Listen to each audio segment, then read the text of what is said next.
Assalamualaikum warahmatullahi wabarakatuh. Perkenalkan, saya Muhammad Zulfan Adi Ma'ruf, mahasiswa dengan NIM 20221501888.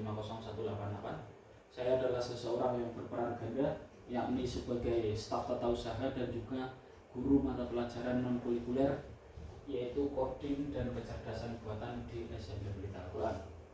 Nah, pada kesempatan kali ini saya akan memaparkan integrasi komputer dan masyarakat, transformasi digital sekolah yang terdapat di seluruh materi, mulai dari materi 1 dan materi ke-8.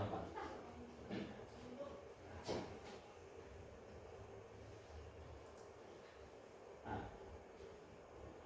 simpulan dari 8 materi inti, mulai materi pertama sampai ke materi ke-8, saya menekankan membagi menjadi 3 pilar, yakni fondasi digital, manajemen bisnis, keseimbangan, dan sumber daya. Fondasi digital ini terdapat pada materi 1, 2, 4, dan 5, menjelaskan bagaimana komputer menciptakan masyarakat digital. Ini menuntut kita mengimplementasikan TI di segala lini, seperti e-commerce dan e-learning. Tentu saja tantangannya adalah kesenjangan digital dan etika. Yang kedua, manajemen bisnis dan resiko, yang terdapat pada materi ke-8 dan materi ke-3. Kita harus menerapkan model e-bisnis untuk efisiensi dan mengimbanginya dengan mitigasi risiko sistem komputer, baik itu risiko siber maupun risiko operasional. Dan pada materi yang penekanan yang ketiga adalah keseimbangan dan sumber daya. Terdapat pada materi ke-6 dan ke-7 mengingatkan kita bahwa teknologi berpusat pada manusia. Kita perlu menjaga kesehatan staf melalui ergonomi dan menyiapkan siswa untuk tantangan karir TI yang cepat berubah. Penekanannya, ketiga pilar ini harus berjalan beriringan dalam mengelola sebuah institusi modern. Kemudian pada slide yang selanjutnya menampilkan tentang studi kasus transformasi digital poin 1/1. Langkah yang pertama adalah e-bisnis. E-bisnis merancang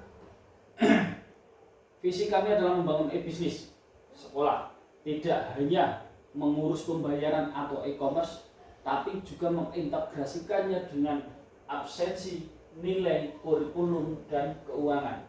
Fokus pada transformasi operasional, bukan hanya transaksi. Langkah yang kedua pada mitigasi dan risiko. Tim IT kami selalu melakukan audit risiko awal. Kami menyimpulkan bahwa risiko cyber atau phishing yang menargetkan data siswa adalah ancaman terbesar. Oleh karena itu, autentikasi multifaktor dan backup harian itu wajib diterapkan. Dan yang ketiga adalah perancangan lingkungan kerja berkaitan dengan ergonomi. Kami memastikan lingkungan kerja yang mendukung staf.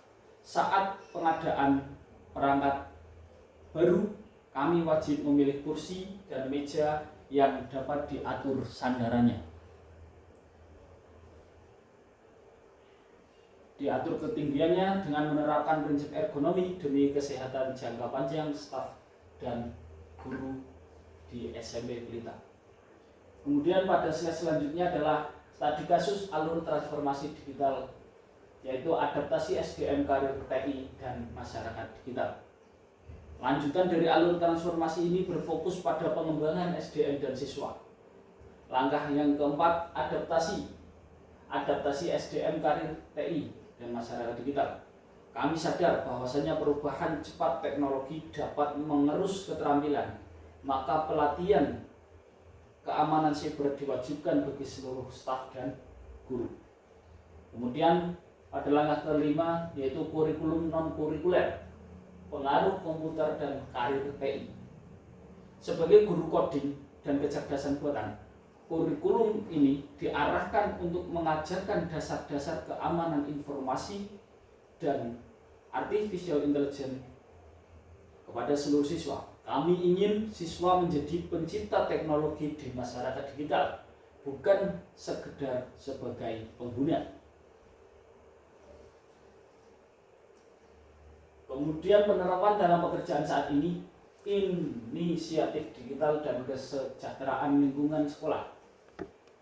E-bisnis, tugas ini juga menanyakan bagaimana penerapan materi di dalam pekerjaan kami saat ini. Saya senang menyampaikan bahwasannya sebagian besar sudah kami terapkan. Di antaranya adalah e-bisnis dan implementasi TI. Sebagai staf tata usaha, saya menggunakan sistem informasi manajemen setiap hari untuk mencatat persuratan digital dan absensi yang dilakukan oleh guru-guru. Namun untuk absensi ini masih dalam tahap proses. Contoh nyata e-bisnis yang meningkatkan ini adalah meningkatkan efisiensi operasional. Kemudian dalam ergonomi dan kesehatan kerja, beberapa yang sudah diterapkan diantaranya adalah memastikan posisi kerja saya ergonomis dan selalu aktif dalam mitigasi resiko. Misalnya dengan mengaktifkan autentikasi 2 faktor pada semua akun sensitif di sekolah. Nah, pada yang terakhir ini kita akan melakukan perbaikan. Meskipun ada beberapa yang sudah kami lakukan, ada 3 area kami yang anggap kami masih belum optimal dan perlu perbaikan, yakni diantaranya adalah resiko operasional, mengurangi human error dalam input data nilai ke SIM melalui validasi berlapis. Nah, ini diusulkan adalah kami mengusulkan adanya protokol verifikasi ganda yang dimana mewajibkan validasi berlapis bagi guru mapel, wali kelas, staf tata usaha sebelum diunggah. Kemudian pada ekonomi, walaupun kami sudah sadar ekonomi, beberapa fasilitas kami masih kurang. Untuk perbaikannya adalah mengajukan pengadaan kursi ergonomis standar untuk semua staf TU dan staf sekolah demi kesehatan jangka panjang. Dan yang terakhir, kesenjangan digital menjadi tantangan yang perlu diperbaiki dengan sungguh-sungguh. Kami berusaha memastikan semua orang tua dapat berpartisipasi aktif dalam ekosistem digital. Kami memberikan solusi bahwasannya kami akan menyelenggarakan sesi pelatihan rutin baik secara online ataupun offline bagi orang tua yang mohon maaf masih terdapat kesenjangan digital. Dengan integrasi materi ini, kami yakin SMP Pelita Al-Quran dapat memanfaatkan teknologi secara efisiensi, aman, dan berpusat pada kesejahteraan manusia. Terima kasih. Wassalamualaikum warahmatullahi wabarakatuh.